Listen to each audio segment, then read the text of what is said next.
வணக்கம் நண்பர்களே, இன்னைக்கு நாம எதை பத்தி பார்க்க போறோம் அப்படின்னா, குழந்தைகளுடன் நேரம் செலவிடுங்கள்.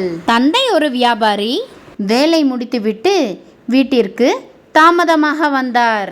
வீடு வந்ததும் தூங்காமல் விழித்திருந்த மகன் அப்பாவை பார்த்து கேட்டான். மகன், அப்பா, நீங்கள் 1 மணி நேரத்திற்கு எவ்வளவு சம்பாதிப்பீர்கள்? அப்பா கோபத்துடன், அதெல்லாம் உனக்கு தேவையில்லாதது. மகன், பரவாயில்லையப்பா, சொல்லுங்கப்பா ப்ளீஸ்.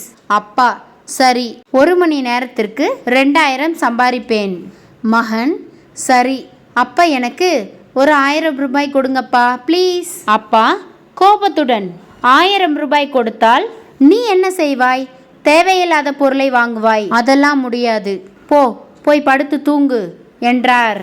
மகன் சென்று தூங்க போனான். தந்தை மகனை தேவையில்லாமல் திட்டிவிட்டோம் என்று வருந்தி மகனை சந்திக்க சென்றார். அப்பா, ராஜா தூங்கிவிட்டாயா? மகன், இல்லப்பா.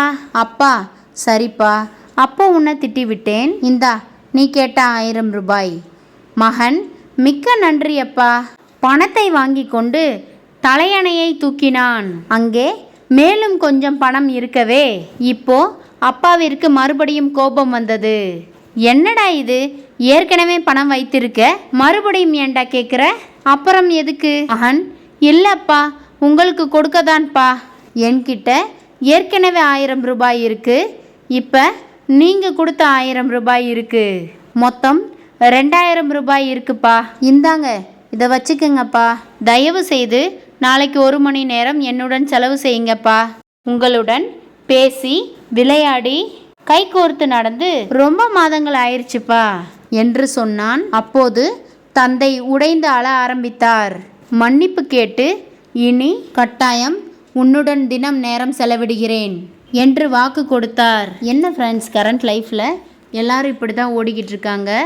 ஏன் சம்பாதிக்கிறோம், எதுக்கு சம்பாதிக்கிறோன்றதே தெரியாமல். நம்மளோட குழந்தைகளாம் அப்பா சம்பாதிக்கிற ரூபாவை விட அவங்க கூட விளையாண்டு, அவங்க கூட பேசி, அவங்க கூட டைம் ஸ்பெண்ட் பண்ணணும்னு தான் நினைக்கிறாங்க. என்ன ஃப்ரெண்ட்ஸ், உண்மை தானே? உண்மை அப்படின்னா ஒரு லைக் பண்ணுங்கள். இனியாவது உங்கள் குழந்தைக கூட டைம் ஸ்பெண்ட் பண்ணுறதை கொஞ்சம் அதிகப்படுத்தலாமே. நன்றி, வணக்கம்.